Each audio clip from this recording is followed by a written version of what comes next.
Normally अगर कोई मैं नॉर्मल इंसान की गल करूँ तो सानू आप नहीं पता चलता कि साडा फैटी लीवर है।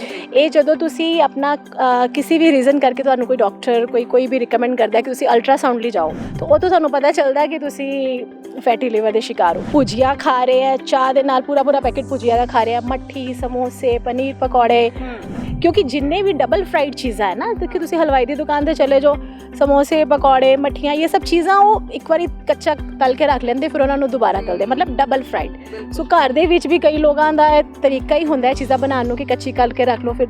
तो जदों असीं डबल फ्राई करते हैं ना किसी चीज़ को, दैट बिकम्स मोर हार्मफुल। सब तो इंपॉर्टेंट चीज़ फैटी लीवर की यह है कि it can be easily reversed, but ये लिए कोई मेडिसिन की जरूरत नहीं है। अगर तुहाडा शुगर या बीपी की वजह करके फैटी लीवर आया है तो तुहानू जिहड़ा, क्योंकि शुगर और बीपी जिहड़ा हैगा यही मेन रीजन हैगा साडे किडनी फेलियर का भी। मैं तुहाडे चैनल के माध्यम से दसदी कि डायबिटीज़ कैन ईजीली रिवर्सड और हाइपरटेंशन कैन भी ईजीली रिवर्सड अगर तुसी अच्छा लाइफस्टाइल बनाते हो। और मैं बहुत सारे पेशेंट्स की रिवर्स भी कराई है डायबिटीज़। सो अगर तुसी अच्छा लाइफस्टाइल करते हो, सही टाइम पे खाना पीना खाते हो, अपनी डाइट अपनी रूटीन दे विच अपने lifestyle exercises walk time to time लैके आते हो तो यह बिल्कुल ही पॉसिबल है। और फैटी लीवर का भी इलाज कोई दवाई नहीं है, रिपीटेडली मैं कह रही हूँ, यदा सिर्फ इक्को ही एक इलाज है, दैट इज़ तुहाडा लाइफस्टाइल चेंज। कोई चीज़ खाना खाते हो तुसी उन्होंने कदों इंजॉय करते हो जो तुहानू भुख लगी होंगी। सिमिलरली तुसी सप्लीमेंट्स तो ले रहे हो, सारे डॉक्टर्स भी रिकमेंड कर रहे हैं कि तुसी कैल्शियम लो, मैगनीजियम लो या विटामिन डी लो, लेकिन वो तुहाडी बोन्स उदों ही उन्होंने पहचानगियां, उदों ही एब्जॉर्व करनगियां जदों तुसी एक्सरसाइज करोगे, वो भी स्ट्रेंथ ट्रेनिंग नाल तुहाडी बोन्स की जिहड़ी भुख हैगी वो वधदी है। तो वो तुसी जदों तुसी उस टाइम उन्होंने थ्रू डाइट और थ्रू सप्लीमेंट्स कैल्शियम या विटामिन डी दे रहे हो, वो बैटर ऑब्जॉर्प्शन हो जाता है। पिंडां दे विच खैर मैं रही तो नहीं हूँ, लेकिन इन्ना पता कि पिंडां दे विच पट्ठे कुतरन दे लई इदां दी मतलब मशीनस हुंदियां जिहड़ियां कि पट्ठे कुतरदे हैगियां, ठीक है। हुण पट्ठे तां कुतर ही नहीं जांदे अजकल, ते जिहड़ियां साडीਆਂ लेडीज़ हैगियां वो बिल्कुल सेडेंटरी हो गईयां, ते इस करके हुण साडीਆਂ मशीनस आ गईयां ਉਹ वाली एक्टिविटी ਨੂੰ सेम करन लई। ये कोई डिजीज़ नहीं सी शुगर जिहड़ी हैगी, क्योंकि जदों तो मॉडर्नाइजेशन आई पिछले 1-2 डेकेड्स तो, जदों तो मॉडर्नाइजेशन आई उदों तो ही सारियां डिजीज़ चाहे PCOD है, थायराइड है, डायबिटीज़ है, सारियां नाल दिन ब दिन वधियां ही चली जा रही हैं घटन की बजाय। सत श्री अकाल, टीवी पंजाब देख रहे तमाम दर्शकों का मैं अमनदीप स्वागत करती हाँ। दोस्तों साडी सेहत संबंधी समस्यावां बारे असीं जिक्र करते रहने और सेहत संबंधी समस्यावां नूं जल्दी उन्हां दा हल कढ़ना भी बेहद ज़्यादा जरूरी हुंदा, क्योंकि अणगहलियां सानूं बहुत दूर तक फिर परेशानियां दा सामना करवाउंदियां ने। सो तुहाडी जिंदगी दे विच तुहाडी डाइट दा बहुत महत्वपूर्ण कह लो भी रोल अदा करदियां ने। साडी डाइट खाण दे विच की लैना चाहिदा ते की नहीं लैना चाहिदा, ते जेकर कोई परेशानी है किहड़ियां चीज़ां इग्नोर करनियां चाहिदियां और किहड़ियां कंज्यूम करनियां चाहिदियां। सो इन्हां चीज़ां दा भी साडे शरीर दे नाल लैण देण हुंदा, क्योंकि जदों असीं कोई चीज़ एक्सैस दे विच लै जांदे आ तो वो भी परेशानी करदी है, ते जेकर असीं कोई चीज़ नहीं भी लै रहे तो वो भी बहुत परेशानी करदी है। सो इन्हां तमाम सवालों का जवाब सानूं देणगे डॉक्टर रेनू वर्मा। डॉक्टर जी बहुत बहुत स्वागत है। Thank you so much Aman for inviting me again in your programme.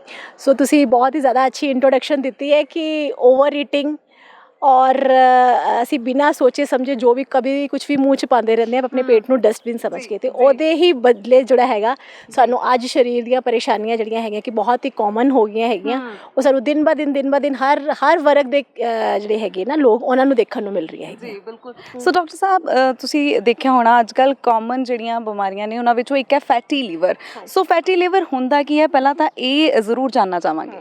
जैसे अमन तुसी पहले जिक्र किया है कि असी बहुत ज़्यादा सोचे समझे कुछ भी खाते रहने हैं, तो मतलब कि over eating. So over eating का सीधा डायरैक्टली लिंक्ड हैगा साडा फैटी लीवर दे नाल। Basically fatty liver more than 40% of the Indian population is suffering from fatty liver. So fatty liver का नॉर्मली अगर मैं गल करा तो फैटी लीवर मीनस कि लिवर के उत्ते फैट्स की लेयर डिपॉजिट हो जाना, ठीक है। तो ਉਹਦੇ साडे अलग अलग ग्रेड्स ਦੇ ਵਿੱਚ ਸਾਡਾ ਫੈਟੀ ਲੀਵਰ ਦੀ ਸਾਨੂੰ ਪੋਜੀਸ਼ਨਿੰਗ ਦਾ ਪਤਾ ਚੱਲਦਾ ਹੈ। ਨੋਰਮਲੀ ਅਗਰ ਕੋਈ ਮੈਂ ਨੋਰਮਲ ਇਨਸਾਨ ਦੀ ਗੱਲ ਕਰੂੰ ਤਾਂ ਸਾਨੂੰ ਆਪ ਨਹੀਂ ਪਤਾ ਚੱਲਦਾ ਕਿ ਸਾਡਾ ਫੈਟੀ ਲੀਵਰ ਹੈ। ਇਹ ਜਦੋਂ ਤੁਸੀਂ ਆਪਣਾ ਕਿਸੇ ਵੀ ਰੀਜ਼ਨ ਕਰਕੇ ਤੁਹਾਨੂੰ ਕੋਈ ਡਾਕਟਰ ਕੋਈ ਵੀ ਰਿਕਮੈਂਡ ਕਰਦਾ ਕਿ ਤੁਸੀਂ ਅਲਟਰਾਸਾਊਂਡ ਲਈ ਜਾਓ, ਤਾਂ ਜਦੋਂ ਤੁਸੀਂ ਅਲਟਰਾਸਾਊਂਡ ਲਈ ਜਾਂਦੇ ਹੋ ਤਾਂ ਤੁਸੀਂ ਆਪਣੀ ਰਿਪੋਰਟ ਦੇ ਨੀਚੇ ਦੇਖੋ ਕਿ ਉਹਦਾ ਤੁਹਾਡਾ ਫੈਟੀ ਇਨਫਿਲਟ੍ਰੇਸ਼ਨ ਲਿਖਾ ਹੋਏਗਾ ਜਾਂ fatty infiltration grade 1 grade 2 normally ਜੋ ਨੋਰਮਲ ਇਹ ਚੀਜ਼ ਆਉਂਦੀ ਹੈਗੀ ਹੈ। ਤਾਂ ਉਹ ਤੋਂ ਸਾਨੂੰ ਪਤਾ ਚੱਲਦਾ ਕਿ ਤੁਸੀਂ ਫੈਟੀ ਲਿਵਰ ਦੇ ਸ਼ਿਕਾਰ ਹੋ। ਲੇਕਿਨ ਅਨਫੋਰਚੂਨੇਟਲੀ ਇੱਕ ਤੁਸੀਂ ਜਿੱਥੋਂ ਸਕੈਨਿੰਗ ਵੀ ਕਰਾਉਣ ਜਾਂਦੇ ਹੋ, ਰੇਡੀਓਲੋਜਿਸਟ ਵੀ ਜਾਂ ਤੁਸੀਂ ਆਪਣੇ ਕਿਸੇ ਡਾਕਟਰ ਕੋਲ ਕੇ ਪਾਸ ਜਾਂਦੇ ਹੋ, ਤੇ ਉਹ ਵੀ ਤੁਹਾਨੂੰ ਕਹਿ ਦਿੰਦੇ ਕਿ ਤੁਹਾਨੂੰ ਫਿਕਰ ਕਰਨ ਦੀ ਲੋੜ ਨਹੀਂ ਹੈ, ਬਿਕੋਜ਼ ਇਹ ਨੋਰਮਲ ਹੈ। ਔਰ ਖਾਸ ਕਰਕੇ ਵਰਲਡ ਵਾਈਡ ਸਾਡੇ ਪੰਜਾਬੀਆਂ ਦੀ ਡਾਈਟ ਤੋਂ ਬਹੁਤ ਹੀ ਜ਼ਿਆਦਾ ਮਸ਼ਹੂਰ ਹੈ ਕਿ ਫੈਟਸ ਦੇ ਲਈ, ਤੇ ਉਹਨਾਂ ਨੂੰ ਇਹ ਹੈ ਕਿ ਪੰਜਾਬੀਆਂ ਦਾ ਤਾਂ ਫੈਟੀ ਲਿਵਰ ਆਉਣਾ ਹੀ ਆਉਣਾ, ਇਸ ਲਈ ਫਿਕਰ ਕਰਨ ਦੀ ਜ਼ਰੂਰਤ ਨਹੀਂ ਹੈ। ਬਟ ਮੈਂ ਦੱਸ ਦੂੰ ਕਿ ਲਿਵਰ ਜਿਹੜਾ ਹੈਗਾ ਉਹ ਸਾਡਾ ਸੈਕਿੰਡ ਲਾਰਜੈਸਟ ਆਰਗਨ ਆਫ ਸਾਡਾ ਸਰੀਰ ਦਾ ਹੈਗਾ, ਔਰ ਇਹਦੀ ਅਗਰ ਫੈਟੀ ਇਨਫਿਲਟ੍ਰੇਸ਼ਨ आई है, ग्रेडिंग आई है, तो यू शुड बी रियली मतलब अलर्ट फॉर दिस थिंग कि ਇਹ ਤੁਹਾਨੂੰ ਇੱਕ ਅਲਰਟ ਦਾ ਇੱਕ ਨਿਸ਼ਾਨ ਤੁਹਾਨੂੰ ਪਤਾ ਚੱਲ ਗਿਆ ਕਿ ਹੁਣ ਤੁਹਾਨੂੰ ਤੁਹਾਡੇ ਸਰੀਰ ਦੇ ਲਈ ਅਲਰਟ ਹੋ ਕੇ ਚੱਲਣ ਦੀ ਜ਼ਰੂਰਤ ਹੈ। ਮਤਲਬ ਇੱਕ ਤਰੀਕੇ ਨਾਲ ਦੇਖਿਆ ਜਾਏ ਤਾਂ ਇਹ ਅੱਛੀ ਚੀਜ਼ ਹੈ ਕਿ ਤੁਹਾਡਾ ਫੈਟੀ ਲਿਵਰ ਆ ਗਿਆ, ਤੁਸੀਂ ਐਟਲੀਸਟ ਅਲਰਟ ਤਾਂ ਹੋ ਜਾਓਗੇ ਅੱਗੇ ਲਈ। ਬਾਕੀ ਅਗਰ ਤੁਸੀਂ ਉਹਨਾਂ ਲੋਕਾਂ ਦੇ ਵਿੱਚ ਤੁਹਾਨੂੰ ਨਹੀਂ ਆਉਣਾ ਹੈ ਕਿ ਜਿਹੜੇ ਇਹਨੂੰ ਇਗਨੋਰ ਕਰਦੇ ਰਹਿੰਦੇ ਆ। ਔਰ ਦੂਸਰੀ ਚੀਜ਼ ਮੈਂ ਦੱਸੂੰ ਕਿ ਫੈਟੀ ਲਿਵਰ ਦੀਆਂ ਡਿਫਰੈਂਟ ਟਾਈਪਸ ਹੁੰਦੀਆਂ ਹੈਗੀਆਂ, ਜੈਸੇ non alcoholic fatty liver disease ਹੈ, that is NAFLT, and alcoholic fatty liver disease. So ਜਿਹੜੇ ਬਹੁਤ ਜ਼ਿਆਦਾ ਰੈਗੂਲਰਲੀ ਬਹੁਤ ਜ਼ਿਆਦਾ ਅਲਕੋਹਲ ਕੰਜ਼ਿਊਮ ਕਰਦੇ ਹੈ ਤੇ ਉਹਨਾਂ ਨੂੰ ਜਿਹੜੀ ਹੈਗੀ ਆ ਐਲਕੋਹਲ ਫੈਟੀ ਲਿਵਰ ਡਿਜ਼ੀਜ਼ ਹੁੰਦੀ ਹੈ, ਐਲਕੋਹਲਿਕ ਫੈਟੀ ਲਿਵਰ ਡਿਜ਼ੀਜ਼ ਹੁੰਦੀ ਹੈ। ਔਰ ਜਿਹੜੇ ਐਲਕੋਹਲ ਤੋਂ ਬਿਨਾਂ ਮਤਲਬ ਰੈਗੂਲਰਲੀ ਅਲਕੋਹਲ ਤੋਂ ਨਹੀਂ ਕੰਜ਼ਿਊਮ ਕਰ ਰਹੇ ਬਟ ਡੈਫੀਨੇਟਲੀ ਮੋਡਰੇਟਲੀ ਤੋਂ ਕਰ ਰਹੇ ਹੈ, ਬਟ ਇਸ ਤੋਂ ਇਲਾਵਾ ਉਹਨਾਂ ਦਾ ਖਾਣ ਪੀਣ, ਓਬੈਸਿਟੀ, ਸਿਡੈਂਟਰੀ ਲਾਈਫ ਸਟਾਈਲ ਔਰ ਐਕਸੈਸ ਦੇ ਵਿੱਚ ਸ਼ੂਗਰੀ ਚੀਜ਼ਾਂ ਦਾ, ਕਿਉਂਕਿ ਅਮਨ ਅਸੀਂ ਦੇਖਿਆ ਕਿ ਅਸੀਂ ਲੋਕ ਨਾ ਬਹੁਤ ਜ਼ਿਆਦਾ ਸਨੈਕੀ ਹੋ ਗਏ ਹਾਂ। ਬਿਲਕੁਲ ਖਾਣਾ ਅਸੀਂ ਇੱਕ ਚਪਾਤੀ ਖਾਂਦੇ ਹਾਂ। ਕਿੰਨੇ ਪੇਸ਼ੈਂਟਸ ਮੇਰੇ ਅਕਸਰ ਰੂਟੀਨ ਦੇ ਵਿੱਚ ਰੋਜ਼ ਕਲੀਨਿਕ ਦੇ ਵਿੱਚ ਐਸੇ ਕੋਈ ਨਾ ਕੋਈ ਪੇਸ਼ੈਂਟ ਹੁੰਦੇ ਜਿਹੜੇ ਕਹਿੰਦੇ ਸੀ ਮੈਡਮ ਖਾਣਾ ਤਾਂ ਅਸੀਂ ਇੱਕੋ ਟਾਈਮ ਖਾਈਦਾ ਹੈ ਜਾਂ ਖਾਣਾ ਅਸੀਂ ਇੱਕੋ ਚਪਾਤੀ ਖਾਈਦਾ। ਲੇਕਿਨ ਅਗਰ ਉਹਨਾਂ ਕੋਲੋਂ ਜਦੋਂ ਮੈਂ ਡਿਟੇਲਸ ਰੀਕਾਲ ਲੈਂਦੀ ਹਾਂ, ਡਾਈਟ ਰੀਕਾਲ ਲੈਂਦੀ ਹਾਂ, then I came to know ਕਿ ਇਹਨਾਂ ਦਾ ਕੀ ਪੋਜੀਸ਼ਨ ਹੈਗੀ ਹੈ। ਭੁਜੀਆ ਖਾ ਰਹੇ ਹੈ, ਚਾਹ ਦੇ ਨਾਲ ਪੂਰਾ ਪੈਕੇਟ ਭੁਜੀਆ ਦਾ ਖਾ ਰਹੇ ਹੈ, ਮੱਠੀ, ਸਮੋਸੇ, ਪਨੀਰ ਪਕੌੜੇ।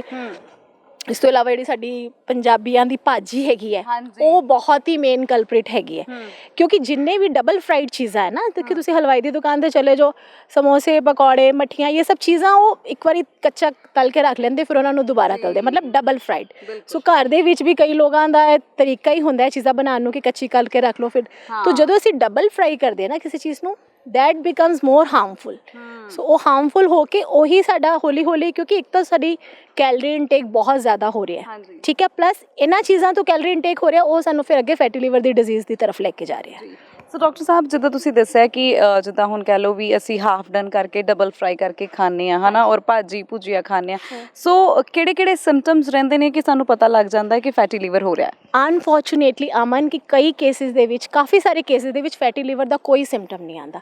ਨੋਰਮਲੀ ਤੁਸੀਂ ਥਕਾਵਟ ਫੀਲ ਕਰੋਗੇ ਔਰ ਤੁਸੀਂ ਸੋਚਦੇ ਹੋ ਕਿ ਨਹੀਂ ਮੈਂ ਮਤਲਬ ਰੈਸਟ ਨਹੀਂ ਕੀਤੀ ਜਾਂ ਮੇਰੀ ਨੀਂਦ ਨਹੀਂ ਪੂਰੀ ਹੋਈ ਤੋਂ ਕਰਕੇ ਮੈਨੂੰ ਥਕਾਵਟ ਲੱਗ ਰਹੀ ਹੈ। ਬਟ ਅਗਰ ਤੁਸੀਂ ਅਨਯੂਜ਼ੁਅਲ ਥੋੜੀ ਸੀ ਥਕਾਵਟ ਫੀਲ ਕਰ ਰਹੇ ਹੋ, ਲੈਥਾਰਜੀ ਕਰ ਰਹੇ ਹੋ, ਲੋ ਇਨ ਐਨਰਜੀ ਫੀਲ ਕਰ ਰਹੇ ਹੋ, then you should check your this fatty liver ਦਾ ਤੁਸੀਂ ਅਲਟਰਾਸਾਊਂਡ ਜ਼ਰੂਰ ਕਰਾਓ। ਦੂਸਰੀ ਕੁਝ ਸਿੰਪਟਮਸ ਹੈਗੇ ਜਿਹੜੇ ਤੁਹਾਨੂੰ acidity, bloating, gas, acid reflux ਦੀ ਡਿਜ਼ੀਜ਼ ਵੀ ਕਦੀ ਫੈਟੀ ਲਿਵਰ ਦੇ ਨਾਲ ਰਿਲੇਟ ਹੋ ਜਾਂਦੀ ਹੈ। ਇਸ ਤੋਂ ਇਲਾਵਾ ਜਿਹੜਾ ਹੈਗਾ ਤੁਹਾਡੀ ਸਕਿਨ ਦੇ ਉੱਤੇ ਮਾਰਕਸ ਆਉਣੇ ਸ਼ੁਰੂ ਹੋ ਜਾਂਦੇ ਆ, ਉਹ ਵੀ ਫੈਟੀ ਲਿਵਰ ਦੀ ਨਿਸ਼ਾਨੀ ਹੈ। ਇਹ ਕੁਝ ਬੇਸਿਕ ਜਿਹੇ ਸਿੰਪਟਮਸ ਹੈ ਜਿਹੜੇ ਸਾਨੂੰ ਨਾਰਮਲੀ ਦੇਖਣ ਨੂੰ ਮਿਲਦੇ ਆ ਅਗਰ ਮਤਲਬ ਗ੍ਰੇਡ 1 ਗ੍ਰੇਡ 2 ਤੇ ਹੈ। ਅੱਗੋਂ ਇਸ ਤੋਂ ਬਾਅਦ ਅੱਗੇ ਨੈਕਸਟ ਜਿਹੜੀ ਸਟੇਜ ਹੁੰਦੀ ਹੈ ਦੈਟ ਇਜ਼ ਫਿਬਰੋਸਿਸ ਐਂਡ ਦੈਨ ਸਿਰਹੋਸਿਸ।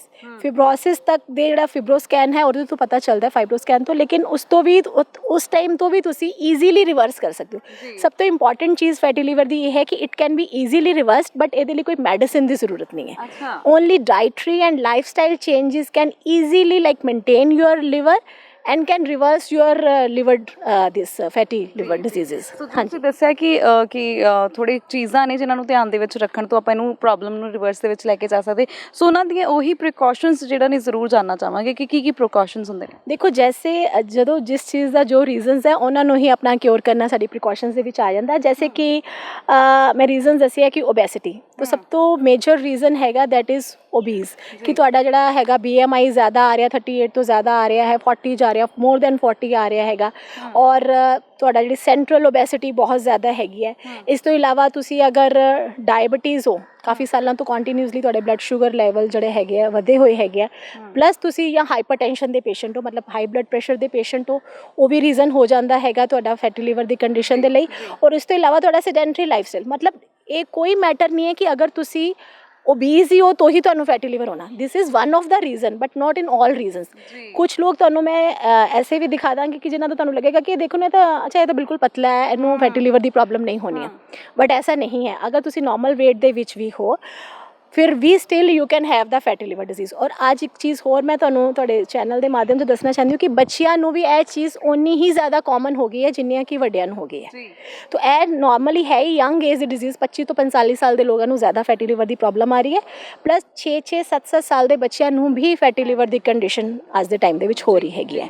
ਹਾਂ, ਤਾਂ ਜਿੱਦਾਂ ਤੁਸੀਂ ਰੀਜ਼ਨ ਪੁੱਛਿਆ ਸੀਗਾ ਕਿ ਹੁਣ ਇਹਨੂੰ ਕਿਉਰ ਕਿੱਦਾਂ ਕੀਤਾ ਜਾਏ, तो जो रीज़न है पहला तो सानू मोटापे वाल जड़ा हैगा बिल्कुल फोकस करके चलना पड़ेगा कि मोटापा कंट्रोल च करना है। अपना जड़ा वेट हैगा उन्होंने बिल्कुल नॉर्मल लैके आओ। और वो लिए सानू वही या मोटापा है या सीडेंटरी लाइफ स्टाइल है या ओवर ईटिंग जी असी कर रहे हैं, जिद्दां मैं पहला खाने दी गल्लां दसियां कि बहुत ज़्यादा शुगरी फ्राइड फूड्स जड़े हैगे है वो ज़्यादा मतलब मिठा अंदर जा के तुहानू जो फैट दी लेयर्स तुहाडी बॉडी च डिपॉजिट हो रही है, क्योंकि लिवर जो साडा ना more than 500 types of functions perform करता है। ठीक है, वो प्रोटीन नू मैटाबोलाइज करता है, जिन्हें तुहाडे टॉक्सिन्स जा रहे हैगे है उन्होंने बिल्कुल रिमूव करके मतलब उन्होंने शुद्ध करके तुहाडी बॉडी दे विच जान दिंदा ताकि टॉक्सिन्स तुहाडे शरीर दे विच ना जान। इस तो इलावा हैगा कि तुसी बाइल जूस भी तुहाडा साडा लिवर ही करदा है, तो जिन्ना फैट हैगा उन्होंने डाइजेस्ट करने लिए जूस की जरूरत है, वो भी उत्थे सिक्रेशन होनी है। उस तो इलावा जिन्ने न्यूट्रिएंट्स है हार्मोन्स है वो मैटाबोलाइजेशन तुहाडे लिवर के थ्रू होंदी है। सो अगर लिवर की फंक्शनिंग इंपेयरमेंट हो गई है बिकॉज ऑफ फैटी उपर जी सैल्स के उत्ते फैटी लिवर होने की वजह करके, तो किते ना किते तुहाडी सारी जी बॉडी की फंक्शनिंग हैगी वो डिस्टर्ब हो गई है। सो इसी करके जोड़े लोग कहते हैं कि फैटी लिवर है तो कोई गल नहीं, लेकिन वह इफेक्ट तुहाडी सारी बॉडी के बाकी ऑर्गनस के नाल भी कनैक्टेड है। ठीक है, सो ਇਹਦਾ मतलब ये नहीं कि ਅਸੀਂ फैटी लिवर है तो ਉਹਨੂੰ इग्नोर कर दिए, बजाय ਉਹਨੂੰ कि ਉਹਨੂੰ फिब्रोसिस या सिरोसिस की कंडीशन तक लैके जाने तो पहले ही ਉਹਨੂੰ ਸਾਨੂੰ क्योर कर देना चाहिए। सो सब फस्ट ऑफ ऑल ਸਾਨੂੰ मोटापा कंट्रोल करने की जरूरत है, अपना वेट मेनटेन करके रखो। वेट मेनटेन लिए ਸਾਨੂੰ अगेन दिनचर्या की जरूरत है, लाइफ स्टाइल ਅਸੀਂ मेनटेन करना है। लाइफ स्टाइल ਦੇ ਵਿੱਚ सब तो इंपॉर्टेंट चीज़ हैगी अपना डिसिपलिन, मतलब ईटिंग टाइमिंग साढ़े बहुत ज़्यादा अजकल जड़े बिगड़े हुए हैं सब दे, कुछ नहीं पता चल रहा 11-12 बजे रात दे असी कभी डिनर कर रहे हैं या पार्टीज़ कर रहे हैं या लेट नाइट पार्टीज़ की वजह करके सवेरे लेट उठ रहे हैं। हुण लिवर दा काम है डिटॉक्सिफिकेशन करना, जो भी चीज़ इन्वायरमेंटल टॉक्सिन्स गए हैं, मेडिसिन्स तो टॉक्सिन्स गए हैं, खान दी चीज़ों तो टॉक्सिन्स गए हैं, सब नू डिटॉक्सीफाई करना। लेकिन अगर लिवर की अगर ड्यूटी रात के 11 बजे तो लैके सवेर दे दोपहर दे सॉरी मिडनाइट दे 3 बजे तक चल रही है और तुसी उस टाइम तो तुसी खाना खा रहे हो, तो अगर तुसी सफाई करन दे टाइम तुहानू उस जगह नू क्लीन रखना पैंदा कि अपना प्रोसेस कंटिन्यू किया जा सके। सो अगर तुसी उस टाइम खाई जा रहे हो तो लिवर अपना जिहड़ा ओहदा अपना ओरिजिनल प्रोसेस हैगा डिटॉक्सिफिकेशन करना वो नहीं कर पाएगा अच्छी तरीके ना। सो इसलिए बेटर है कि अपना टाइमली करो। लेट नाइट खाना बहुत ही हार्मफुल है। ठीक है, सो जिहड़े दिन दे टाइमिंग भी है उन्होंने सानू मिड मॉर्निंग है, लंच है, इवनिंग है, डिनर है, ब्रेकफास्ट है, it should be all on proper timings. दूसरी चीज़ जी अमन बहुत ज़्यादा ज़रूरी वो है साडी फिजिकल एक्टिविटी। सो अगर फिजिकल एक्टिविटी सही नहीं है तो भी असी बिल्कुल अपनी हेल्थ नू इंप्रूव नहीं कर सकते। सो घट्टो घट्ट 30 तो 40 minute daily on an average सानू कोई ना कोई तरह की एक्टिविटी जो तुसी इंजॉय कर सकते हो, योगा कर सकते हो, वॉकिंग कर सकते हो, तुसी जिम जाके एक्सरसाइज कर सकते हो। एटलीस्ट हफ्ते 3 तो 4 बारी मैं वेट ट्रेनिंग के लिए जरूर सुजैसट करती हूँ कि तुहानू जरूर करना चाहिए। बाकी तुसी कोई भी स्पोर्ट्स ज्वाइन कर सकते हो, कुछ भी कर सकते हो, मतलब तुहानू शरीर नू चलना फिरना चाहिए। और लेकिन एक चीज़ असी इत्थे एक मैं पॉइंट दसना चाहूँगी कि यह भी असी बहुत वड्डी गलती करते कि अगर सवेरे असी 1 घंटा जिमिंग कर आए हैं या 1 घंटा वॉकिंग कर लिया तो और सारा दिन ਇਹਦਾ मतलब ये नहीं कि असी सारा दिन हाँ बेड ते बैठे रहिए या चेयर ते बैठे रहिए। Through out the day activities भी उन्नियां ही इंपॉर्टेंट है जिन्नियां कि साढ़े सवेरे या शाम की 1 घंटे की वॉक या एक्सरसाइज तो इलावा। तो सानू कोशिश करना चाहिए हर अद्धे घंटे बाद 3 मिनट या हर घंटे बाद 5 मिनट का कुछ ना कुछ वॉक एक्टिविटी कुछ ना कुछ किया जाए जी। सो आप भी वॉक कर रहे हैं? हाँ जी बिल्कुल, इसीलिए मैं कह बैठे बैठे बहुत ज़्यादा हो जाता है। हाँ। तो असं चलते फिरते डिस्कशन करते हैं। हाँ बिल्कुल। सो डॉक्टर साहब देखो हुण जिद्दां तुसीं कहा एक्टिविटी तो करनी चाहिए है ना, और जिहड़ा फैटी लिवर हैगा वो बहुत सारियां प्रॉब्लम क्रिएट भी करदा होर। सो जे इहनूं आपां नहीं समय रहंदे काबू कर सकते हैं तो किहड़ियां होर प्रॉब्लम्स ने जिहड़ियां एक शख्स नूं या व्यक्ति नूं लग सकदियां ने? देखो अगर मैं वही कह रही हूँ कि अगर इनिशियली सानू कोई सिम्टम नज़र नहीं आते हैं, ठीक है, सो अगर सिम्टम नज़र आ रहे हैं ਫਿਰ ਤਾਂ ਤੁਹਾਨੂੰ ਅਲਰਟ ਹੋ ਜਾਣਾ ਚਾਹੀਦਾ ਹੈ। ਜਿੱਦਾਂ ਮੈਂ ਪਹਿਲਾਂ ਹੀ ਦੱਸਿਆ ਹੈਗਾ ਕਿ ਤੁਸੀਂ ਆਪਣਾ ਵਜ਼ਨ ਘਟਾਓ, ਸੈਡੈਂਟਰੀ ਲਾਈਫਸਟਾਈਲ ਨੂੰ ਇੰਪਰੂਵ ਕਰੋ, ਔਰ ਅਗਰ ਤੁਹਾਡਾ ਸ਼ੂਗਰ ਜਾਂ ਬੀਪੀ ਦੀ ਵਜ੍ਹਾ ਕਰਕੇ ਫੈਟੀ ਲੀਵਰ ਆਇਆ ਹੈ ਤਾਂ ਤੁਹਾਨੂੰ ਜਿਹੜਾ, ਕਿਉਂਕਿ ਸ਼ੂਗਰ ਔਰ ਬੀਪੀ ਜਿਹੜਾ ਹੈਗਾ ਇਹੀ ਮੇਨ ਰੀਜ਼ਨ ਹੈਗਾ ਸਾਡੇ ਕਿਡਨੀ ਫੇਲੀਅਰ ਦਾ ਵੀ, ਔਰ ਜੈਸੇ ਮੈਂ ਦੱਸਿਆ ਕਿ ਫੈਟੀ ਲੀਵਰ ਦਾ ਵੀ। ਇਸ ਤੋਂ ਇਲਾਵਾ ਹੋਰ ਵੀ ਕਈ ਕੰਡੀਸ਼ਨਸ ਇਹਨਾਂ ਦੇ ਕਰਕੇ ਆ ਜਾਂਦੀਆਂ, ਉਹ ਅਸੀਂ ਫਿਰ ਕਦੀ ਹੋਰ ਗੱਲ ਕਰਾਂਗੇ। ਲੇਕਿਨ ਹੁਣ ਲਈ ਇਹ ਚੀਜ਼ ਹੈਗਾ ਕਿ ਸਾਨੂੰ ਸ਼ੂਗਰ ਔਰ ਬੀਪੀ ਨੂੰ ਟਾਈਮ ਰਹਿੰਦੇ ਹੀ ਇਹਨਾਂ ਨੂੰ ਕੰਟਰੋਲ ਕਰਨਾ ਚਾਹੀਦਾ। ਅਸੀਂ ਕੀ ਕਰਦੇ ਹਾਂ ਕਿ ਅਸੀਂ ਬੀਪੀ ਦੀ ਦਵਾਈ ਖਾ ਰਹੇ ਹਾਂ, ਚਲੋ ਇੱਕ ਟਾਈਮ ਖਾ ਰਹੇ ਹਾਂ, ਚਲੋ ਡਾਕਟਰ ਸਾਹਿਬ ਕੋਲ ਗਏ, ਨਹੀਂ ਕੰਟਰੋਲ ਹੋ ਰਿਹਾ, ਉਹਨਾਂ ਨੇ 2 ਟਾਈਮ ਦਵਾਈ ਸ਼ੁਰੂ ਕਰਤੀ, ਤੁਸੀਂ 2 ਟਾਈਮ ਦਵਾਈ ਖਾਣੀ ਸ਼ੁਰੂ ਕਰਤੀ। ਸਿਮਿਲਰਲੀ ਤੁਹਾਡਾ ਅਗਰ ਸ਼ੂਗਰ ਨਹੀਂ ਠੀਕ ਹੋ ਰਹੀ, ਸ਼ੂਗਰ ਦੀ ਵੀ ਤੁਸੀਂ ਡੋਸੇਜਸ बढ़ाते ਜਾਂਦੇ ਹੋ, ਤੁਸੀਂ ਉਹਦੇ MGs बढ़ाते ਜਾਂਦੇ ਹੋ, ਲੇਕਿਨ ਸੋਲਿਊਸ਼ਨ ਦਵਾਈ ਦਾ ਨਹੀਂ ਹੈ। ਮੈਂ ਤੁਹਾਡੇ ਚੈਨਲ ਦੇ ਮਾਧਿਅਮ ਨਾਲ ਦੱਸਦੀ ਕਿ ਡਾਇਬੀਟੀਜ਼ ਕੈਨ ਈਜ਼ੀਲੀ ਰਿਵਰਸਡ ਔਰ ਹਾਈਪਰਟੈਂਸ਼ਨ ਕੈਨ ਵੀ ਈਜ਼ੀਲੀ ਰਿਵਰਸਡ ਅਗਰ ਤੁਸੀਂ ਅੱਛਾ ਲਾਈਫਸਟਾਈਲ ਬਣਾਉਂਦੇ ਹੋ। ਔਰ ਮੈਂ ਬਹੁਤ ਸਾਰੇ ਪੇਸ਼ੈਂਟਸ ਦੀ ਰਿਵਰਸ ਵੀ ਕਰਾਈ ਹੈ ਡਾਇਬੀਟੀਜ਼।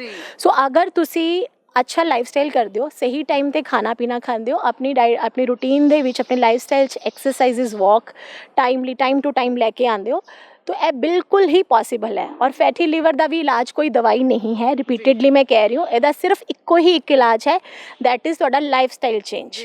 ਜਦੋਂ ਤੁਸੀਂ ਉਹਨਾਂ ਨੂੰ ਲਾਈਫਸਟਾਈਲ ਦੇ ਵਿੱਚ, ਲਾਈਫਸਟਾਈਲ ਤੋਂ ਮੇਰਾ ਮਤਲਬ ਹੈ ਸੌਣ ਦਾ ਟਾਈਮ ਸਹੀ ਹੋਣਾ ਚਾਹੀਏ, ਸਹੀ ਘੰਟੇ ਦੀ 7-8 ਘੰਟੇ ਦੀ ਜੋ ਪ੍ਰੋਪਰ ਨੀਂਦ ਹੈ ਸਾਨੂੰ ਉਹ ਕਰਨੀ ਚਾਹੀਦੀ ਹੈ, ਖਾਣੇ ਪ੍ਰੋਪਰ ਮੀਲਸ ਕਰਨੇ ਚਾਹੀਦੇ, ਕੋਈ ਵੀ ਮੀਲ ਸਕਿਪ ਨਹੀਂ ਕਰਨਾ ਚਾਹੀਦਾ, ਫ੍ਰੀਕੁਐਂਟ ਸਮਾਲ ਪੋਰਸ਼ਨਸ ਦੇ ਵਿੱਚ ਸਾਨੂੰ ਥਰੂ ਆਊਟ ਦਾ ਡੇ ਖਾਣਾ ਚਾਹੀਦਾ ਹੈ। ਸੋ ਡਾਕਟਰ ਸਾਹਿਬ, ਆਪਾਂ ਗੱਲ ਕੀਤੀ ਕਿ ਵਾਕ ਵੀ ਉਨੀ ਜ਼ਿਆਦਾ ਜ਼ਰੂਰੀ ਹੈ ਔਰ ਐਕਸਰਸਾਈਜ਼ ਵੀ ਉਨੀ ਜ਼ਿਆਦਾ ਜ਼ਰੂਰੀ ਹੈ। ਸੋ ਡਾਈਟ ਦੇ ਨਾਲ ਨਾਲ ਸਾਨੂੰ ਦੱਸਿਆ ਜਾਂਦਾ ਹੈ ਕਿ ਜਿੰਨੀ ਡਾਈਟ ਖਾਂਦੇ ਹੋ ਫਿਰ ਉਸ ਤੋਂ ਬਾਅਦ ਐਕਸਰਸਾਈਜ਼ ਵੀ ਬਹੁਤ ਜ਼ਿਆਦਾ ਜ਼ਰੂਰੀ ਹੁੰਦੀ ਤਾਂ ਕਿ ਹੱਡ ਪੈਰ ਚੱਲਦੇ ਰਹਿਣ। ਹਾਂਜੀ, ਸੋ ਇਸ ਬਾਰੇ ਵੀ ਜ਼ਰੂਰ ਦੱਸੋ, ਐਕਸਰਸਾਈਜ਼ ਬਾਰੇ। ਦੇਖੋ ਅਮਨ, ਐਕਸਰਸਾਈਜ਼ਸ ਨੂੰ ਲੈ ਕੇ ਵੀ ਬਹੁਤ ਸਾਰਾ ਭਰਮ ਹੈ। ਕਿੰਨੇ ਲੋਕ ਕਿੰਨੇ ਮਤਲਬ ਰੋਜ਼ ਸੈਰ ਕਰਦੇ ਰਹਿੰਦੇ ਔਰ ਇੱਕੋ ਹੀ ਸਪੀਡ ਦੇ ਨਾਲ ਸੈਰ ਕਰਦੇ ਰਹਿੰਦੇ, ਜਿਹਦਾ ਕਿ ਉਹਨਾਂ ਨੂੰ ਕੋਈ ਬੈਨੀਫਿਟ ਨਹੀਂ ਹੈ। ਬੈਨੀਫਿਟ ਇਨ ਦਾ ਸੈਂਸ ਕਿ ਫਰੈਸ਼ ਏਅਰ ਅੰਦਰ ਜਾ ਰਹੀ ਹੋ, ਦੈਟ ਇਜ਼ ਓਕੇ, ਬਟ ਅਗਰ ਤੁਸੀਂ ਸਹੀ ਮਾਇਨੇ 'ਚ ਬੈਨੀਫਿਟ ਲੈਣਾ ਚਾਹੁੰਦੇ ਹੋ ਤਾਂ ਆਪਣੀ ਸੈਰ ਦੀ ਇੰਟੈਂਸਿਟੀ ਨੂੰ ਵੀ ਵਧਾਓ। ਮਤਲਬ ਰੋਜ਼ ਇੱਕੋ ਹੀ ਪੇਸ ਦੇ ਨਾਲ ਤੁਸੀਂ ਸੈਰ ਕਰੀ ਜਾਓਗੇ, ਉਹਦਾ ਕੋਈ ਬੈਨੀਫਿਟ ਨਹੀਂ ਤੁਹਾਨੂੰ ਮਿਲਣ ਵਾਲਾ।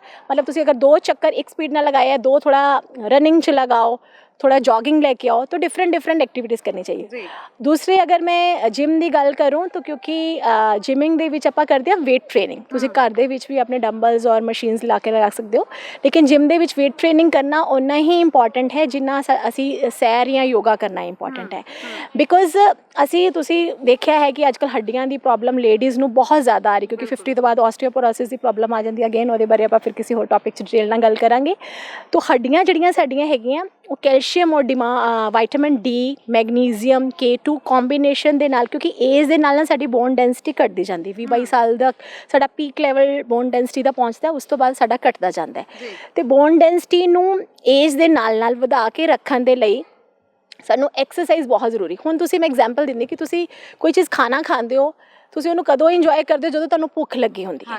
ਸਿਮਿਲਰਲੀ ਤੁਸੀਂ ਸਪਲੀਮੈਂਟਸ ਤੋਂ ਲੈ ਰਹੇ ਹੋ, ਸਾਰੇ ਡਾਕਟਰਸ ਵੀ ਰਿਕਮੈਂਡ ਕਰ ਰਹੇ ਹਨ ਕਿ ਤੁਸੀਂ ਕੈਲਸ਼ੀਅਮ ਲਓ, ਮੈਗਨੀਜ਼ੀਅਮ ਲਓ ਜਾਂ ਵਿਟਾਮਿਨ ਡੀ ਲਓ, ਲੇਕਿਨ ਉਹ ਤੁਹਾਡੀ ਬੋਨਸ ਉਦੋਂ ਹੀ ਉਹਨੂੰ ਪਛਾਣਗੀਆਂ, ਉਦੋਂ ਹੀ ਐਬਜ਼ੋਰਵ ਕਰਨਗੀਆਂ ਜਦੋਂ ਤੁਸੀਂ ਐਕਸਰਸਾਈਜ਼ ਕਰੋਗੇ, ਉਹ ਵੀ ਸਟਰੈਂਥ ਟ੍ਰੇਨਿੰਗ ਨਾਲ ਤੁਹਾਡੀ ਬੋਨਸ ਦੀ ਜਿਹੜੀ ਭੁੱਖ ਹੈਗੀ ਆ ਉਹ ਵੱਧਦੀ ਹੈ। ਅਤੇ ਉਹ ਜਦੋਂ ਤੁਸੀਂ ਉਸ ਟਾਈਮ ਉਹਨੂੰ ਥਰੂ ਡਾਈਟ ਔਰ ਥਰੂ ਸਪਲੀਮੈਂਟਸ ਕੈਲਸ਼ੀਅਮ ਜਾਂ ਵਿਟਾਮਿਨ ਡੀ ਦੇ ਰਹੇ ਹੋ, ਉਹ ਬੈਟਰ ਅਬਜ਼ੋਰਪਸ਼ਨ ਹੋ ਜਾਂਦਾ ਹੈ। ਅਤੇ ਹੁਣ ਸਟਰੈਂਥ ਟ੍ਰੇਨਿੰਗ ਦੇ ਲਈ ਸਾਡੀ ਗਵਰਨਮੈਂਟਸ ਨੇ ਬਹੁਤ ਅੱਛਾ ਕੰਮ ਕੀਤਾ ਹੈ। ਉਹ ਹੈ ਕਿ ਪਾਰਕਸ ਦੇ ਵਿੱਚ ਜਦੋਂ ਤੁਸੀਂ ਦੇਖ ਰਹੇ ਹੋ ਕਿ ਕਰ ਰਹੇ ਆ, ਪਾਰਕਸ ਦੇ ਵਿੱਚ ਹਰ ਤਰ੍ਹਾਂ ਦੀ ਐਕਸਰਸਾਈਜ਼ਸ ਮਸ਼ੀਨਸ ਜਿਹੜੀਆਂ ਅਵੇਲੇਬਲ ਹੈਗੀਆਂ, ਕਿ ਜਿੱਥੇ ਕਿ ਤੁਹਾਡੇ ਜੁਆਇੰਟਸ ਦੀ ਫਲੈਕਸੀਬਿਲਿਟੀ ਦੇ ਲਈ, ਕਿਉਂਕਿ ਫਲੈਕਸੀਬਿਲਿਟੀ ਦੀ ਬਹੁਤ ਜ਼ਿਆਦਾ ਦਿੱਕਤ ਆ ਰਹੀ ਹੈ, ਤਾਂ ਸਟਰੈਚਿੰਗ, ਫਲੈਕਸੀਬਿਲਿਟੀ, ਇਹ ਸਭ ਮਸ਼ੀਨਸ ਜਿਹੜੀਆਂ ਹੈਗੀਆਂ ਡਿਫਰੈਂਟ ਪਾਰਕਸ ਦੇ ਵਿੱਚ ਡਿਫਰੈਂਟ ਹੈ। ਜੈਸੇ ਸ਼ੋਲਡਰਸ ਦਾ ਵਰਕਆਊਟ ਕਰ ਰਹੇ ਆ, ਤਾਂ ਸ਼ੋਲਡਰ ਵਰਕਆਊਟ ਦੇ ਲਈ, ਆਰਮਸ ਦੇ ਲਈ, ਰਿਸਟ ਦੀ ਮੂਵਮੈਂਟ ਦੇ ਲਈ, ਇਹ ਸਭ ਡਿਫਰੈਂਟ ਐਕਸਰਸਾਈਜ਼ਸ ਹੈ ਜਿਨ੍ਹਾਂ ਨੂੰ ਜਾ ਕੇ ਤੁਹਾਨੂੰ ਕੋਈ ਵੀ ਸੀਨੀਅਰ ਸਿਟੀਜ਼ਨਸ ਹੈ, ਸਾਈਕਲਿੰਗ ਹੈ ਇੱਥੇ, ਤਾਂ ਕੋਈ ਵੀ ਸੀਨੀਅਰ ਸਿਟੀਜ਼ਨ ਵੀ ਜਾ ਕੇ, ਇਹ ਨਹੀਂ ਹੈਗਾ ਕਿ ਯੰਗ ਬੱਚਿਆਂ ਨੇ ਜਾਣਾ। ਦ ਮੋਮੈਂਟ ਯੂ ਕ੍ਰੋਸਿਸ ਯੂਰ 40-50 ਜੋ ਤੁਹਾਡਾ ਮੀਨੋਪੌਜ਼ ਸ਼ੁਰੂ ਹੋ ਜਾਂਦਾ, ਉਸ ਤੋਂ ਬਾਅਦ ਤੁਹਾਨੂੰ ਜ਼ਿਆਦਾ ਵੇਟ ਟ੍ਰੇਨਿੰਗ ਦੀ ਜ਼ਰੂਰਤ ਹੈ। ਤਾਂ ਉਸ ਏਜ ਦੇ ਵਿੱਚ ਵੀ ਜਾ ਕੇ ਤੁਹਾਨੂੰ ਜ਼ਰੂਰ ਜਿਮ ਦੇ ਉੱਤੇ ਜਾਂ ਜਿਮ ਵਾਲੀਆਂ ਮਸ਼ੀਨਾਂ ਦੇ ਉੱਤੇ ਜ਼ਰੂਰ ਹੱਥ ਅਜ਼ਮਾਉਣਾ ਚਾਹੀਦਾ ਹੈ। ਹਾਂ, ਬਦਲ ਕੇ, ਮਤਲਬ ਤੁਸੀਂ ਯੋਗਾ ਵੀ ਕਰ ਸਕਦੇ ਹੋ, ਵਾਕ ਵੀ ਕਰ ਸਕਦੇ ਹੋ, ਪਲੱਸ 2-3 ਦਿਨ ਤੁਸੀਂ ਸਟਰੈਂਥ ਟ੍ਰੇਨਿੰਗ ਵੀ ਕਰ ਸਕਦੇ ਹੋ, ਬਟ ਪ੍ਰੋਪਰ ਗਾਈਡੈਂਸ ਦੇ ਨਾਲ। ਜੀ ਬਿਲਕੁਲ। ਸੋ ਐਕਸਰਸਾਈਜ਼ ਡਾਈਟ ਦੇ ਨਾਲ ਉਨੀ ਹੀ ਜ਼ਿਆਦਾ ਜ਼ਰੂਰੀ ਹੈ ਤਾਂ ਕਿ ਸਾਡੇ ਬਾਕੀ, ਜਿੱਦਾਂ ਮੈਂ ਪਹਿਲਾਂ ਕਿਹਾ ਸੀ, ਹੱਡ ਪੈਰ ਚੱਲਦੇ ਰਹਿਣ। ਹਾਂਜੀ ਬਿਲਕੁਲ, ਹੱਡ ਪੈਰ ਹਮੇਸ਼ਾ ਚੱਲਦੇ ਰਹਿਣ, ਤਾਂ ਕਿ ਤੁਸੀਂ 40 ਤੋਂ ਬਾਅਦ ਟੇਢੇ ਹੋ ਕੇ ਨਾ ਚੱਲਣਾ ਸ਼ੁਰੂ ਕਰੋ, ਮੀਨੋਪੌਜ਼ ਤੋਂ ਬਾਅਦ ਟੇਢੇ ਹੋ ਕੇ ਨਾ ਚਲੋ। ਇਸ ਲਈ ਤੁਹਾਨੂੰ ਐਕਸਰਸਾਈਜ਼ ਜਿੰਨੀ ਜਲਦੀ ਹੋ ਸਕੇ, it should B your part of life. So doctor Renu ਨੇ ਸਾਨੂੰ ਵੀ ਬਿਠਾ ਦਿੱਤਾ ਕਿਉਂਕਿ ਉਹ ਕਹਿੰਦੇ ਕਿ ਤੁਹਾਡੀ ਤੰਦਰੁਸਤੀ ਵੀ ਬਹੁਤ ਜ਼ਿਆਦਾ ਜ਼ਰੂਰੀ ਹੁੰਦੀ ਹੈ, ਤਾਂ ਤੁਸੀਂ ਮੈਨੂੰ ਬਿਠਾ ਤਾਂ ਦਿੱਤਾ, ਮੈਂ ਕਦੀ ਐਕਸਰਸਾਈਜ਼ ਕੀਤੀ ਨਹੀਂ ਹੈਗੀ। Oh this is very wrong, मतलब you should do it on a regular basis, ठीक है। सो हाँ जी, ये साइकिलिंग है। साइकिलिंग बेसिकली हर एज ग्रुप ਦਾ ਬੰਦਾ ਜਿਹੜਾ ਹੈਗਾ ਉਹ ਸਾਈਕਲਿੰਗ ਕਰ ਸਕਦਾ ਹੈਗਾ, ਖਾਸ ਕਰਕੇ ਜਿਹੜੇ ਸਾਡੇ ਜਿਨ੍ਹਾਂ ਨੂੰ ਨੀਜ਼ ਦੀ ਪ੍ਰੋਬਲਮ ਹੈ ਉਹਨਾਂ ਨੂੰ ਸਾਈਕਲਿੰਗ ਦਾ ਬਹੁਤ, ਔਰ ਅੱਜ ਕੱਲ੍ਹ ਤਾਂ ਸਾਈਕਲਿੰਗ ਦਾ ਬਹੁਤ ਟ੍ਰੈਂਡ ਚੱਲ ਰਿਹਾ। ਲੇਕਿਨ ਇੱਥੇ ਇੱਕ ਗੱਲ ਮੈਂ ਜ਼ਰੂਰ ਕਹਿਣਾ ਚਾਹੁੰਦੀ ਹਾਂ ਉਹ ਵਾਲੇ ਸਾਈਕਲਿਸਟ ਨੂੰ ਜਿਹੜੇ ਸਾਈਕਲ ਕਰ ਕਰਕੇ ਤਾਂ ਬਹੁਤ ਜ਼ਿਆਦਾ ਦੇਰ ਬਹੁਤ ਕਿਲੋਮੀਟਰ ਤੱਕ ਸਾਈਕਲ ਚਲਾ ਰਹੇ ਲੇਕਿਨ ਉਸ ਤੋਂ ਬਾਅਦ ਜਾ ਕੇ ਭਟੂਰੇ ਛੋਲੇ ਖਾ ਰਹੇ। ਸੋ ਪਲੀਜ਼ ਉਹ ਕੰਮ ਨਹੀਂ ਕਰਨਾ ਤੁਸੀਂ। ਸਾਈਕਲਿੰਗ ਅਗਰ ਕਰੋ तो खाने का भी प्लीज़ ओना ही कंट्रोल करो अगर सही च बेनिफिट लेना चाहते हो। सो मैनूं लगदा ਇਹਦਾ ਵੀ तरीका होना, मैनूं करनी ਤਾਂ नहीं आउंदी क्योंकि कदी कीती नहीं हैगी, ਜਾਂ ਫਿਰ ਇਹਨੂੰ स्पीड ਦੇ ਵਿੱਚ ਜਾਂ स्लो। हाँ नहीं स्पीड ਦੇ ਵਿੱਚ ਨਹੀਂ, ਐਕਚੁਅਲੀ ਇੱਥੇ ਤਾਂ ਇੱਕੋ ਹੀ ਪੈਟਰਨ ਦੀ ਲੱਗੀ ਹੋਈ ਆ, ਨਹੀਂ ਤਾਂ ਅਦਰਵਾਈਜ਼ ਜਿਮ ਦੇ ਵਿੱਚ ਹੁੰਦਾ ਤੁਸੀਂ ਉਹਨੂੰ ਆਪਣੀ ਹਾਈਟ ਦੇ ਅਕੋਰਡਿੰਗਲੀ ਐਡਜਸਟ ਕਰ ਸਕਦੇ ਹੈਗੇ ਹੋ, ਬਟ ਡੈਫੀਨੇਟਲੀ ਤੁਸੀਂ ਸਲੋਲੀ ਜਾਂ ਫਾਸਟ ਜਿੱਦਾਂ ਤੁਸੀਂ ਕੰਫਰਟੇਬਲ ਰਹਿੰਦੇ ਹੋ ਉਹਦੇ ਅਕੋਰਡਿੰਗਲੀ ਕਰ ਸਕਦੇ ਹੋ। ਤਾਂ ਰੋਜ਼ ਅੱਧਾ ਘੰਟਾ 25 ਮਿੰਟ 20 ਮਿੰਟ ਲੇਡੀਜ਼ ਜਿਹੜੇ ਕਿ ਬਿਲਕੁਲ ਹੀ ਸੈਡੈਂਟਰੀ ਲਾਈਫ ਸਟਾਈਲ ਹੈ, ਬੈਠੇ ਰਹਿੰਦੇ ਸਾਰਾ ਦਿਨ, ਤੇ ਉਹਨਾਂ ਲਈ ਸਾਈਕਲਿੰਗ ਜਿਹੜੀ ਹੈ ਬਹੁਤ ਅੱਛੀ ਹੈ, ਬਹੁਤ ਜ਼ਰੂਰੀ ਹੈ। ਸੋ ਬਿਲਕੁਲ, ਸੋ ਡਾਕਟਰ ਸਾਹਿਬ ਅੱਗੇ ਹੋਰ ਵੀ ਲੱਗੀਆਂ ਹੋਈਆਂ ਨੇ ਐਕਸਰਸਾਈਜ਼ ਦੇ ਲਈ ਮਸ਼ੀਨਾਂ, ਆਪਾਂ ਉਹਨਾਂ ਬਾਰੇ ਵੀ ਜ਼ਰੂਰ ਜਿਹੜਾ ਹੈ ਜਾਣ ਲਵਾਂਗੇ। ਸੋ ਆਓ ਚੱਲਦੇ ਹਾਂ ਔਰ ਜਿਹੜਾ ਜਾਣਦੇ ਹਾਂ ਅੱਗੇ ਵੀ ਕਿ ਕੀ ਐਕਸਰਸਾਈਜ਼ਸ ਨੇ ਔਰ ਕਿਉਂ ਜ਼ਰੂਰੀ ਹੈ। ਸੋ ਡਾਕਟਰ ਸਾਹਿਬ ਇਹ ਮਸ਼ੀਨਰੀ ਵੀ ਜਿਹੜੀ ਹੈ ਲੱਗੀ ਹੈ ਪਾਰਕ ਦੇ ਵਿੱਚ, ਇਹ ਕਾਹਦੇ ਵਾਸਤੇ ਔਰ ਇਹਦੀ ਐਕਸਰਸਾਈਜ਼ ਕਿਵੇਂ ਹੈ? ਦੇਖੋ ਅਮਨ, ਪਿੰਡਾਂ ਦੇ ਵਿੱਚ ਖੈਰ ਮੈਂ ਰਹੀ ਤਾਂ ਨਹੀਂ ਹਾਂ ਲੇਕਿਨ ਇੰਨਾ ਪਤਾ ਕਿ ਪਿੰਡਾਂ ਦੇ ਵਿੱਚ ਪੱਠੇ ਕੁਤਰਨ ਦੇ ਲਈ ਇੱਦਾਂ ਦੀਆਂ ਮਤਲਬ ਮਸ਼ੀਨਸ ਹੁੰਦੀਆਂ ਜਿਹੜੀਆਂ ਕਿ ਪੱਠੇ ਕੁਤਰਦੇ ਹੈਗੀਆਂ, ਠੀਕ ਹੈ। ਹੁਣ ਪੱਠੇ ਤਾਂ ਕੁਤਰ ਰਹੇ ਨਹੀਂ ਜਾਂਦੇ ਅੱਜ ਕੱਲ੍ਹ, ਤੇ ਜਿਹੜੀਆਂ ਸਾਡੀਆਂ ਲੇਡੀਜ਼ ਹੈਗੀਆਂ ਉਹ ਬਿਲਕੁਲ ਸੈਡੈਂਟਰੀ ਹੋ ਗਈਆਂ, ਤੇ ਇਸ ਕਰਕੇ ਹੁਣ ਸਾਡੀਆਂ ਮਸ਼ੀਨਸ ਆ ਗਈਆਂ ਉਹ ਵਾਲੀ ਐਕਟੀਵਿਟੀ ਨੂੰ ਸੇਮ ਕਰਨ ਲਈ। ਤਾਂ ਤੁਹਾਡੀ ਆਰਮਸ ਦੀ ਸ਼ੋਲਡਰਸ ਦੀ ਮੂਵਮੈਂਟ ਦੇ ਲਈ, ਤੁਹਾਡੀ ਰਿਸਟ ਦੀ ਮੂਵਮੈਂਟ ਦੇ ਲਈ ਇਸ ਟਾਈਪ ਦੀ ਮਸ਼ੀਨਸ ਹੈ, ਤੇ ਇਹਨਾਂ ਨੂੰ ਵੀ ਰੋਜ਼ 5 ਤੋਂ 10 ਮਿੰਟ ਜਿਹੜਾ ਹੈਗਾ ਉਹ ਕਰਨਾ ਚਾਹੀਦਾ। ਇਹਨੂੰ ਤੁਸੀਂ ਹਾਂ ਸਰਕੂਲਰ ਔਰ ਕਲੌਕਵਾਈਜ਼ ਔਰ ਐਂਟੀ ਕਲੌਕਵਾਈਜ਼ ਵੀ ਤੁਸੀਂ ਇਹਨੂੰ ਕਰ ਸਕਦੇ ਹੈਗੇ ਜੀ। ਸੋ ਮੈਨੂੰ ਵੀ ਇਹ ਵਧੀਆ ਲੱਗਾ ਵੀ ਮੈਂ ਕਦੀ ਕੀਤੀ ਨਹੀਂ, ਖਰੇ ਸ਼ਾਇਦ ਤਾਂ ਮੈਨੂੰ ਅਟਰੈਕਟਿਵ ਲੱਗ ਰਿਹਾ। ਹਾਂ ਤੁਹਾਡਾ ਆਰਮ ਫੈਟ ਵੀ ਇਕੱਠਾ ਹੋ ਜਾਂਦਾ ਕਰੋਗੇ ਬਾਜੂ ਨੂੰ ਯੂਜ਼, ਤੇ ਜਿਹੜੀਆਂ ਤੁਹਾਡੀ ਆਰਮਸ ਤੁਹਾਨੂੰ ਲੱਗਦੀਆਂ ਫਲੈਬੀ ਆਰਮਸ ਉਹ ਵੀ ਇਹਦੇ ਨਾਲ ਟੋਨਡ ਹੋਣੀਆਂ ਸ਼ੁਰੂ ਹੋ ਜਾਣਗੀਆਂ। ਸੋ ਡਾਕਟਰ ਸਾਹਿਬ ਇਹ ਤਾਂ ਐਕਸਰਸਾਈਜ਼ਸ ਦੀ ਗੱਲ ਹੋ ਗਈ ਹੈ ਨਾ, ਤੇ ਆਪਾਂ ਜਦੋਂ ਗੱਲ ਕਰ ਰਹੇ ਸੀ ਆਪਾਂ ਸ਼ੂਗਰ ਬਾਰੇ ਵੀ ਗੱਲ ਕਰ ਰਹੇ ਸੀ। ਸੋ ਸ਼ੂਗਰ ਤੇ ਵੀ ਜ਼ਰੂਰ ਆਉਣਾ ਚਾਹਾਂਗੇ ਕਿਉਂਕਿ ਸ਼ੂਗਰ ਅਜਿਹੀ ਬਿਮਾਰੀ ਹੈ, ਤੁਸੀਂ ਕਿਹਾ ਰਿਵਰਸ ਤਾਂ ਹੋ ਜਾਂਦੀ, ਪਰ ਜਦੋਂ ਕਿਸੇ ਡਾਕਟਰ ਕੋਲ ਜਾਓ ਤਾਂ ਉਹ ਕਹਿੰਦੇ ਹੁੰਦੇ ਕਿ ਹੱਡਾਂ 'ਚ ਰਚ ਗਈ ਹੈ, ਇਹਨੇ ਮਰਦੇ ਦਮ ਤੱਕ ਨਾਲ ਜਾਣਾ। ਸੋ ਇਸ ਬਾਰੇ ਵੀ ਜ਼ਰੂਰ ਦੱਸੋ। ਸ਼ੂਗਰ ਦੀ ਬਿਮਾਰੀ ਬਾਰੇ ਤਾਂ ਜਿੰਨੀ ਚਰਚਾ ਕੀਤੀ ਜਾਏ ਓਨੀ ਘੱਟ ਹੈ, because India is like becoming the capital of diabetes. ਤਾਂ ਹਰ ਘਰ ਦੇ ਵਿੱਚ ਮੈਨੂੰ ਨਹੀਂ ਲੱਗਦਾ ਕਿ ਕੋਈ ਐਸਾ ਘਰ ਹੋਏਗਾ ਜਿੱਥੇ ਤੁਹਾਨੂੰ ਡਾਇਬਟੀਜ਼ ਦਾ ਮਰੀਜ਼ ਨਹੀਂ ਮਿਲੇਗਾ, ਔਰ ਅਨਫੋਰਚੂਨੇਟਲੀ ਇਹ ਜੈਨੇਟਿਕ ਡਿਜ਼ੀਜ਼ ਹੈ। ਮਤਲਬ ਅਗਰ ਤੁਹਾਡੇ ਮਾਂ-ਬਾਪ ਦੋਨਾਂ ਨੂੰ ਹੈ ਤਾਂ 100% ਚਾਂਸਿਸ ਹੈ ਕਿ ਤੁਹਾਡੇ ਬੱਚਿਆਂ ਨੂੰ ਹੋਣੀ ਹੈ। ਤਾਂ ਇਸ ਲਈ ਮੇਰੇ ਕੋਲ ਜਦੋਂ ਕੋਈ ਮਾਂ-ਬਾਪ ਕੋਈ ਆਂਦਾ ਹੈ ਡਾਇਬਟੀਜ਼ ਦਾ ਮਰੀਜ਼, ਤਾਂ ਮੈਂ ਉਹਦੇ ਬੱਚਿਆਂ ਨੂੰ ਨਾਲ ਹੀ ਬੱਚਾ ਹੈ ਉਹ ਯੰਗ ਏਜ 'ਚ ਹੈ, ਮੈਂ ਕਹਿੰਦੀ ਕਿ ਯੂ ਸ਼ੁੱਡ ਅਲਰਟ ਕਿ ਤੁਸੀਂ ਆਪਣਾ ਲਾਈਫ ਸਟਾਈਲ ਹੁਣੇ ਤੋਂ ਹੀ ਇੰਪਰੂਵ ਕਰਕੇ ਰੱਖੋ, ਕਿਉਂਕਿ ਇਹ ਲਾਈਫ ਸਟਾਈਲ ਡਿਜ਼ੀਜ਼ ਹੈ, ਇਹ ਕੋਈ ਡਿਜ਼ੀਜ਼ ਨਹੀਂ ਸੀ ਸ਼ੂਗਰ ਜਿਹੜੀ ਹੈਗੀ ਹੈ। ਕਿਉਂਕਿ ਜਦੋਂ ਤੋਂ ਮਾਡਰਨਾਈਜੇਸ਼ਨ ਆਈ ਪਿਛਲੇ 1-2 ਡੈਕੇਡਸ ਤੋਂ, ਜਦੋਂ ਤੋਂ ਮਾਡਰਨਾਈਜੇਸ਼ਨ ਆਈ ਉਦੋਂ ਤੋਂ ਹੀ ਸਾਰੀਆਂ ਇਹ ਡਿਜ਼ੀਜ਼ਸ ਚਾਹੇ PCOD ਹੈ, ਥਾਇਰਾਇਡ ਹੈ, ਡਾਇਬਟੀਜ਼ ਹੈ, ਸਾਰੀਆਂ ਨਾਲ ਦਿਨ ਬ ਦਿਨ ਵਧੀਆਂ ਹੀ ਚਲੀ ਜਾ ਰਹੀਆਂ ਹੈਗੀਆਂ ਘਟਣ ਦੀ ਬਜਾਏ।